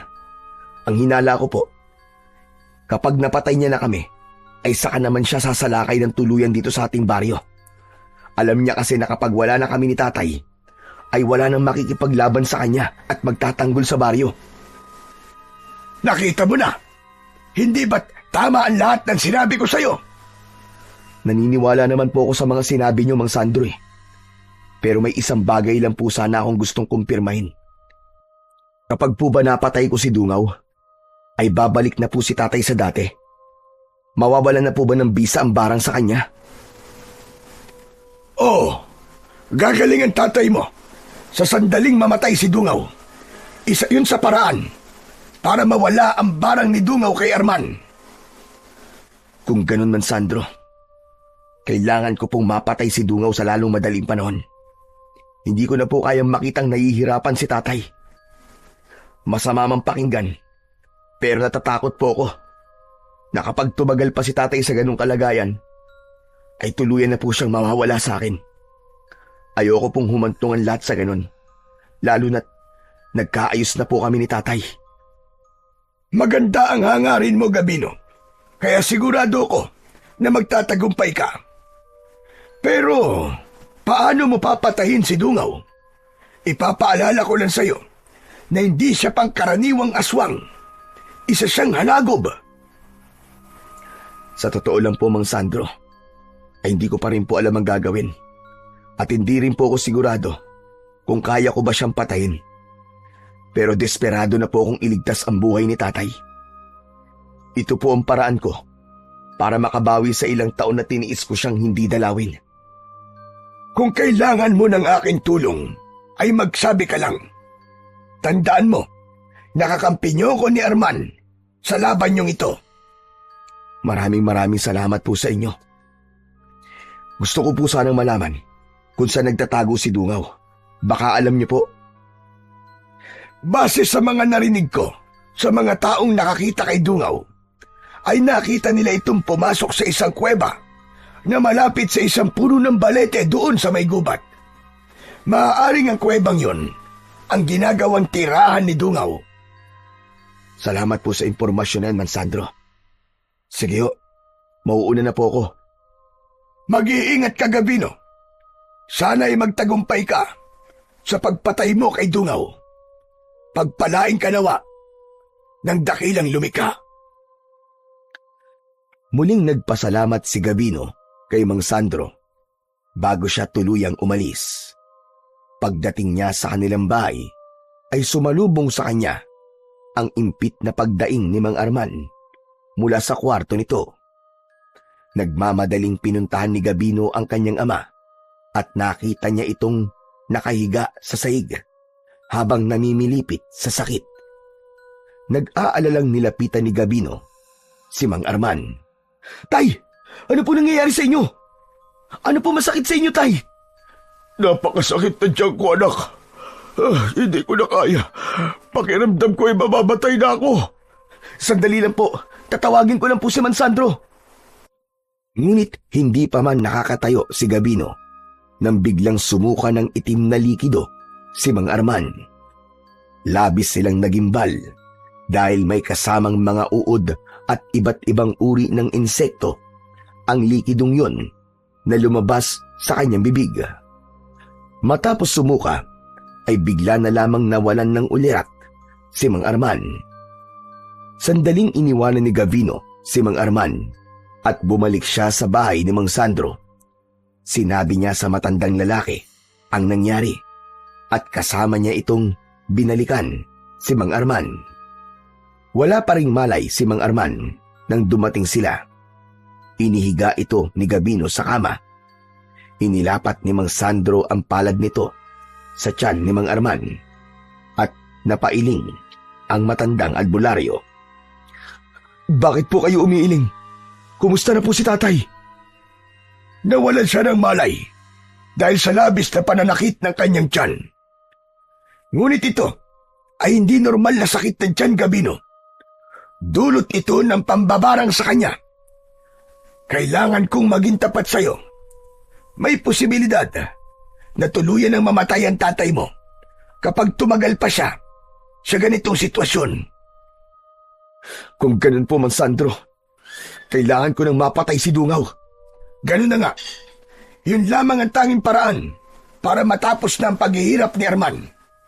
Sa tingin ko, ay mas tumitindi ang pambabarang sa kanya ni Dungaw. Kaya wala nang silbi ang panggagamot ko sa iyong ama. Maging ako ay awang-awa na sa tatay mo. Hindi niya dapat nararanasan ng ganitong klase ng pagpapahirap. Lalo na't wala naman siyang ginawang masama sa mga tao rito sa ating lugar.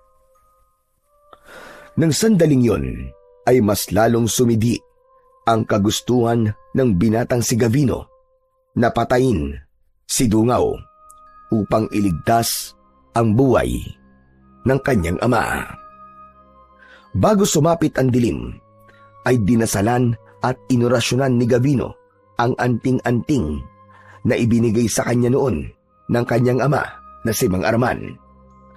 Siniguro niya na sa pagkakataon na yon ay mas magiging makapangyarihan ang kanyang anting-anting. Matapos yon ay pinuntahan ni Gabino ang kanyang amang wala pa ring ulirat. Nakahiga yon sa papag nito. Lumapit si Gabino at hinawakan ang kamay ng kanyang ama. Tay, patawarin niyo ako kung iniwan ko kayo noon. Sana ay wag po kayong bibitiw. Hayaan niyo po akong bumawi sa inyo sa pamamagitan ng pagliligtas ko sa inyo.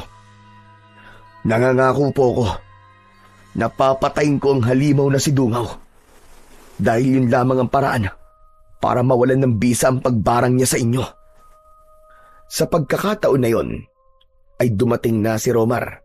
May malaki itong ngiti sa labi na agad na nawala pagkakita nito sa kalagayan ni Mang Arman. Uy! Ano nangyari kay Mang Arman, pare? Ano nangyari sa kanya? Bigla na lang siya nagsuka kanina kasi masakit ang tiyan niya. Tapos, ayan, bigla na lang siya nawala ng malay. Kumusta na siya? Ayos lang ba siya? Hindi kaya dapat dali na natin siya sa ospital? Walang magagawa ang mga doktor, Romar, para tulungan ang tatay ko. Sa ngayon, ay ako lang ang makakatulong sa kanya para maalis siya sa bingit ng kamatayan. Ang sabi ni Mang Sandro, kailangan kong patayin kagad si Dungaw para mawala na ang barang kay tatay. Ibig mo ba sabihin, haharapin mo na si Dungaw ngayon? Oo, Romar. Yun na lang ang natitirang paraan. At mamayang gabi ko pupuntahan si Dungaw sa lungga niya sa gubat. Baka kasi kapag hindi ko kagad siya napatay, ay si tatay ang mawala sa akin. At ayokong mangyari yun. Lalo na't ngayon na lang ulit kami nagkasama ng tatay ko. Sigurado ka na ba sa gagawin mong yan, pare? Oo, Romar. Siguradong sigurado na ako. Pare, baka meron akong maitutulong. Magsabi ka lang. Bantayan mo na lang si tatay habang nakikipaglaban ako kay Dungaw. Saka ipagdasal mo na mapatay ko ang aswang na yun. Walang problema, pare. Basta bumalik ka rito ng buhay, ha? Hindi pwedeng hindi. Pag namatay ka, papatayin kita. Loko. Basta, gagawin ko ang lahat para manalo, pare. Kahit hindi sigurado si Gavino sa maaaring mangyari sa kanya sa sandaling makaharap niya si Dungaw, ay desidido na siyang ituloy ang planong patayin ito.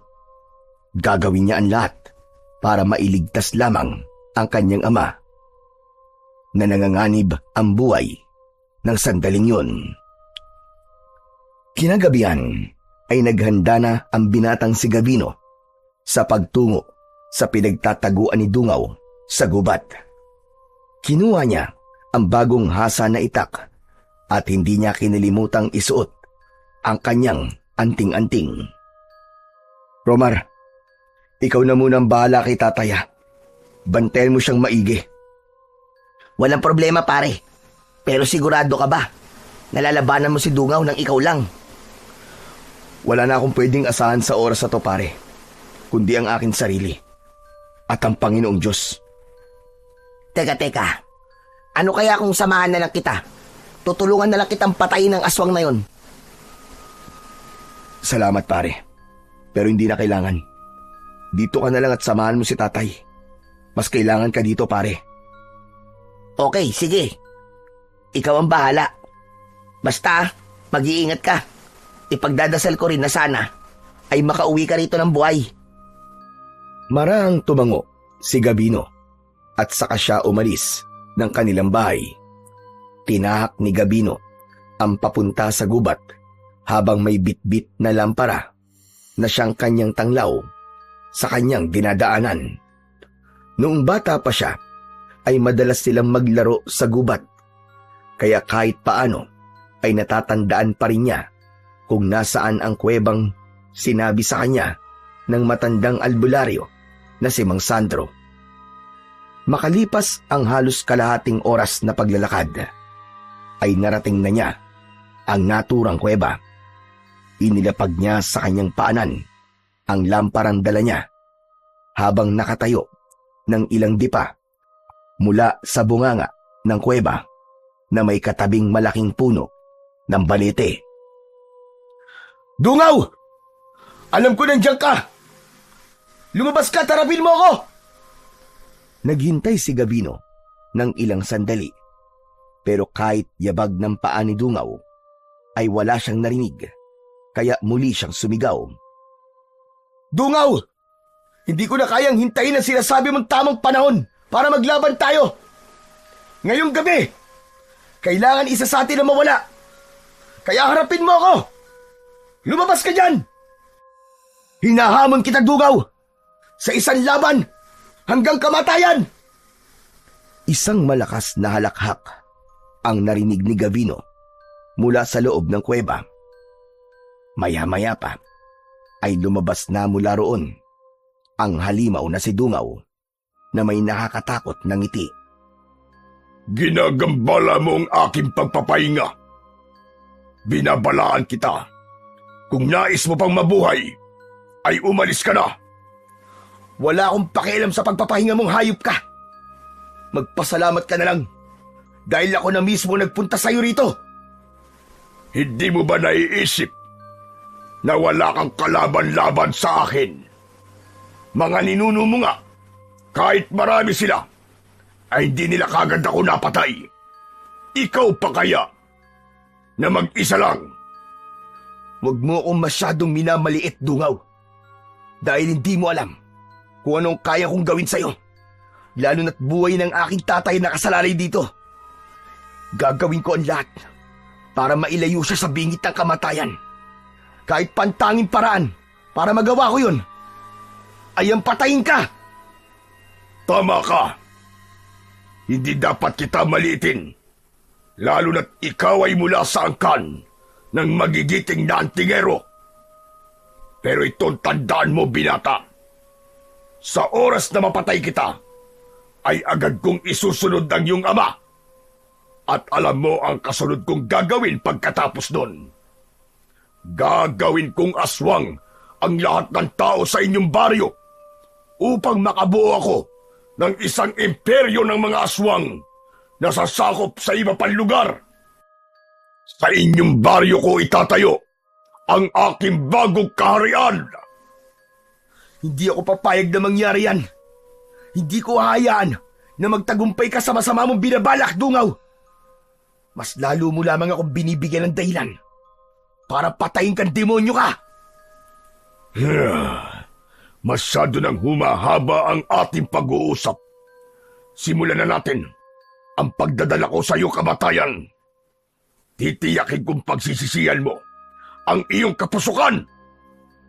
Hinigpitan ni Gabino ang hawak sa itak habang matiim siyang nakatingin sa halimaw na si Dungaw.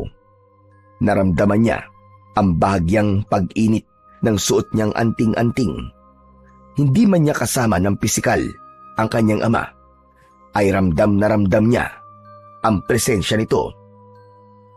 Unang kumilos si Gabino. Mabilis ang kanyang mga akbang at walang alinlangan ang kanyang unang pag-atake. Inundayan niya ng malakas na taga si Dungaw, pero nagawa nitong salagin yun gamit ang braso nito. Nasugatan ang braso ni Dungaw, ngunit hindi nito ipinakitang nasaktan ito. Hindi naman nagpatalo ang halimaw na si Dungaw at bigla itong lumundag at sinunggaban ng malakas si Gabino. Sasalubungin sana to ni Gabino ng taga, pero mabilis na umiba ng direksyon si Dungaw. Nawala ito sa paningin ni Gabino hanggang sa naramdaman niya ang pagbaon ng mga kuko nito sa kanyang likod. Mabilis na humarap si Gabino sa kalaban at tilaga niya ito ng malakas sa balikat. Nag-iwan yun ng malalim na sugat, pero sa halip na masaktan ay malakas pang tumawa si Dungaw na animoy nanunuya. Ano bang palagay mo? Mapapatay mo ko ng iyong itak? Hindi ba nasabi sa iyo ng iyong ama na isa kong hanagob at ang isang pangkaraniwang sandata ay walang silbi para ako ay paslagin? Pwes, ipapakita ko sa'yo na kahit pangkaraniwan lang ang aking sandata, ay kaya pa rin kitang patayin. Nagpalitan sila ng matinding atake. Bawat hiwa ng itak ni Gabino ay sinalubong ng mga suntok, kalmot at kagat ni Dungaw. Ngunit habang tumatagal, nagsimulang bumagal ang mga galaw ni Gabino. Ramdam na ramdam niya ang hapdi ng kanyang mga sugat, at bago pa man siya makabawi, ay muling sumugod ang aswang at binigyan siya ng malakas na suntok sa muka. Dahil sa suntok na yon, ay tumilapon sa malayo si Gabino at napahiga siya sa lupa. Babango na sana siya nang biglang pumaibabaw si Dungaw sa kanya at mabilis nitong hinawakan ang isa niyang kamay na may hawak sa itak. Ano ka ngayon? Binigyan na kita ng babala kanina, pero hindi ka pa rin nakinig. Ano bang tingin mo? Ikaw ang itinakdang magbabalik sa akin sa aking libingan? Sa tingin mo ba ay papayag ako na mula sa inyong lahi ang muling papatay sa akin? Oo, Dungaw. Yun nga ang iniisip ko. Ako ang papatay sa iyong diablong buwang ka. Hindi ko alam kung saan ka humuhugot ng lakas ng loob para sabihin yan. Gayong kitang-kita na natin na talo ka na sa laban na ito. Hanggat humihinga ako, ay hindi ko tatanggapin ang aking pagkatalo. Kung ganun, ay papahintuin ko na ang iyong paghinga. At pagkatapos, ay isusunod ko na kagad ang iyong ama. Tumiim ang bagang ni Gabino. Sa dami ng mga sugat na meron siya, ay labis na ang panghihinang nararamdaman niya. Napagtanto niya na hindi sapat ang anting-anting na meron siya para labanan ang halimaw na si Dungaw. Ngunit ganun pa man, hindi pa rin siya nawalan ng pag-asa sapagkat buhay pa siya at humihinga. Hanggang sa malaking ibinuka ni Dungaw ang bibig nito, nakita ni Gavino ang matutulis nitong mga pangil na maaaring tumapos sa kanyang buhay. Akmang sasakmalin na ni Dungaw ang leeg ni Gavino nang marinig nila ang malakas na pagsigaw ni Mang Arman sa kung saan. Gavino! Saluhin mo ang patalim! Napatingin si Gavino sa kanyang kaliwa. Nanlaki ang mga mata niya nang makita ang ama niya na si Mang Arman na inaakay ni Romar. Isang patalim ang inihagis ni Mang Arman sa kanya at sinalo niya yon gamit ang isa niyang kamay. Hindi na nag-isip pa si Gavino at buong puwersa niyang itinarak ang patalim sa gilid ng leeg ni Dungaw. Pagkahugot niya nun ay paulit-ulit niya nang sinaksak sa leeg ang aswang. Sumirit ang maitim na dugo ni Dungaw sa mga sugat nito sa leeg. Tumayo ito at umatras palayo kay Gavino. Nanlalaki ang mga mata ni Dungaw na parabang hindi ito makapaniwala sa nangyari. Marahang tumayo ang binatang si Gavino at humakbang siya papalapit sa halimaw na si Dungaw. Lumayo ka sa akin! Lumayo ka! Huwag mo kong lalapitan! Tignan mo nga naman. Kanina'y kung ano-anong sinasabi mo. Tapos ngayon ay natatakot ka nang lumapit ako sa'yo. Lumayo ka! Hindi ito maaari! Hindi pa ito ang katapusan ko! Anong hindi pa? Katapusan mo na, Dungaw. At kapag napatay na kita, maililigtas ko na rin ang buhay ng aking ama. Mawawala na ang barang mo sa kanya. Ngayon, hayop kang diablong buang ka. Bumalik ka na sa hukay na pinanggalingan mo! Isang malakas na sigaw ang pinakawalan ni Gavino bago siya tumakbo palapit kay Dungaw. Galit na galit niyang itinarak sa noo ni Dungaw ang patalim. Umalingaw-ngaw sa buong kagubatan ang sigaw ng halimaw. Pagkahugot ni Gavino sa patalim ay biglang nagliyab ang buong katawan ng aswang. Nasusunog itong bumagsak ng pasadsad sa lupa habang tuluyan na itong binawian ng buhay.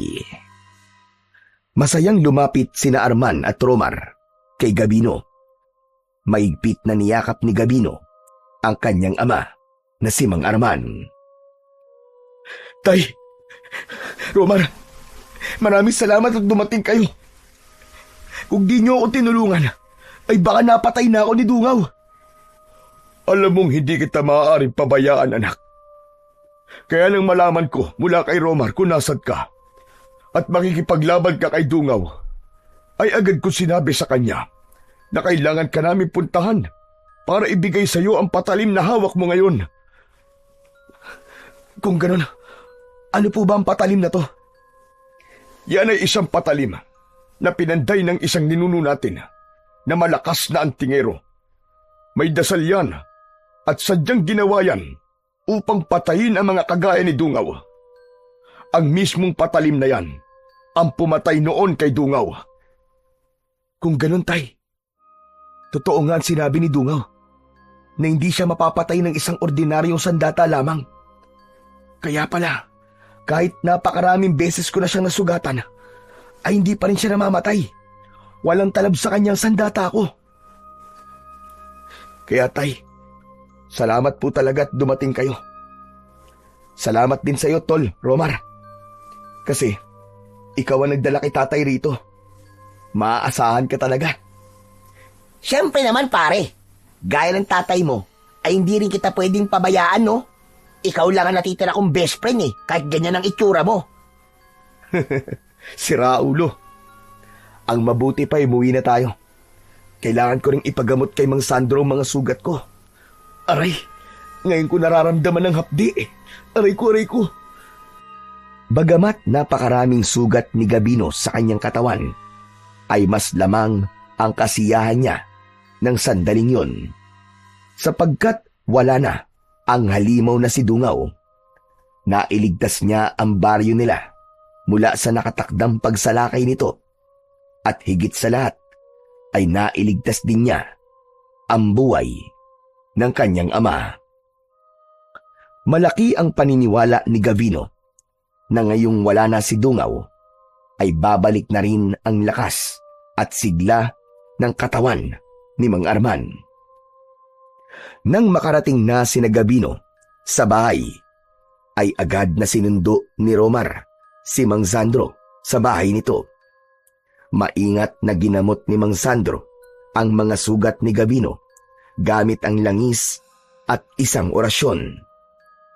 At sa loob lamang ng ilang araw na pahinga at gamutan, ay bumalik na rin sa wakas ang lakas ni Gabino, habang si Mang Arman naman na matagal nang nangihina dahil sa barang ay unti-unting bumalik ang dating tikas at sigla ng katawan.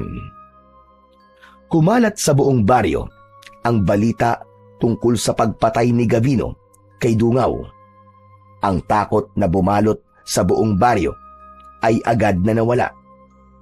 Lumapit ang mga tao kay Gabino para magpasalamat at kinilala siya bilang isang magiting na antingero at bayani sa kanilang baryo. Isang tagapagtanggol na handang lumaban sa kampon ng kadiliman. Hanggang sa sumapit na ang araw na kailangan nang bumalik ni Gabino sa Maynila. Medyo sariwa pa ang mga sugat niya, ngunit hindi na siya maaaring magtagal pa sa baryo nila dahil sa trabahong kailangan niyang balikan sa syudad. Kampante na rin siya na umalis sapagkat nakita niya kung gaano kabilis na bumalik ang lakas ng kanyang ama. Habang naghihintay sa labas ng bahay ang tricycle na maghahatid kina Gabino at Romar patungo sa bayan, ay nilapitan ni Gabino ang ama niya na si Mang Arman. Bakas ang lungkot sa muka ng tatay niya. Hindi na ba talaga magbabago ang isip mo, anak? Hindi ba pwedeng manatili ka pa rito ng ilang araw? Tay, mangyari po kasing 3 linggo lang po kasi ang kinuha kong bakasyon mula sa trabaho ko. Pero wag po kayo mag-alala, tay, dahil dadalasan ko na po ang pagdalaw ko sa inyo. O siya, mukhang hindi na talaga kita mapipigilan sa pag-alis. Kung ganun, ay mag-iingat kayo ni Romar. Kayo rin po, tay, ha? Mag-iingat din po kayo kapag magsasagawa kayo ng kung anong orasyon, ha? Baka kasi mabuhay niyo na naman po si Dungaw o kung sino mang aswang. Hindi na. Natuto na ako sa pagkakamali ko, anak. Nangangako ko na hindi na yun mauulit kahit kailan. Ayos. Mabuti naman po kung ganon. Sige po, tay. Aalis na po kami ni Romar. Mano po? Matapos magpaalam ni Romar kay Mang Arman, ay sumunod na ito kay Gabino sa pagsakay sa tricycle. Nang umandar ang tricycle, ay tumingin si Gabino kay Arman at kumaway sila sa isa't isa. Magaan na ang loob ni Gabino ng mga sandaling yon sapagkat tuluyan na silang nagkaayos ng kanyang ama. Maya-maya pa ay napatingin si Gabino kay Romar at napansin niya ang malaki nitong ngiti. Teka. Bakit parang ang saya-saya mo? Halos umabot na sa batok mo yung pagkakangiti mo, ah. Masaya lang ako para sa inyo ng tatay mo. Pero pare, kapag babalik ka rito, ay isama mo ako ulit ha. Bakit naman? Nagustuhan mo na ba tong lugar namin kahit may aswang? Hindi pare. Nangako kasi ako kay Rosana na babalik ako rito. At sino naman si Rosana? Yung magandang babae na nakita natin dati. Naniligaw ako sa kanya eh. At alam mo ba na sinagot na niya ako? Oo, totoo talaga yung hula sa atin pare. Napakagaling pala talaga ng manghuhula na yon. Wala, Jo. Saludo na talaga ako sa pagiging matinik mo pagdating sa mga babae, pare. Hayaan mo, pare. Sa susunod, pagdating sa bagay niyan, magpapaturo ako sa'yo. Nagtawanan sina Gabino at Romar. Masaya si Gabino para sa kanyang kaibigan at tahimik niyang ipinagdasal na ang babaeng nakilala ni Romar sa kanilang baryo ay ang babaeng makakasama na talaga nito hanggang sa pagtanda nito. Ligtas na nakabalik sina Gabino at Romar sa Maynila. Mas madalas nang umuwi si Gabino sa Leyte upang dalawin ang kanyang ama at palagi siyang sinasamahan ni Romar dahil naroon ang nobya nito. Dumating ang panahon na ikinasal na si Romar at ang babaeng nakilala nito sa kanilang baryo. Tuluyan na ring nakumbinsi ni Gabino ang kanyang ama na sa Maynila na manirahan upang magkasama na sila ng tuluyan at makapagpahinga na ito. Paminsan-minsan ay bumabalik pa rin silang mag-ama sa Leyte upang dalawin si Mang Sandro na naging malaking bahagi ng kanilang kaligtasan. Sa bawat pagbisita ni Gabino sa kanilang baryo ay naaalala niya ang lahat ng pinagdaanan nila at ang bigat ng laban na kanilang nalampasan. Natutunan niya na gaano man kalaki ang galit o lamat sa relasyon ng isang ama at anak, ay laging may pagkakataon para ayusin ito basta parehas na bukas ang mga puso nila sa pagpapatawad, pagtanggap at pagmamahal.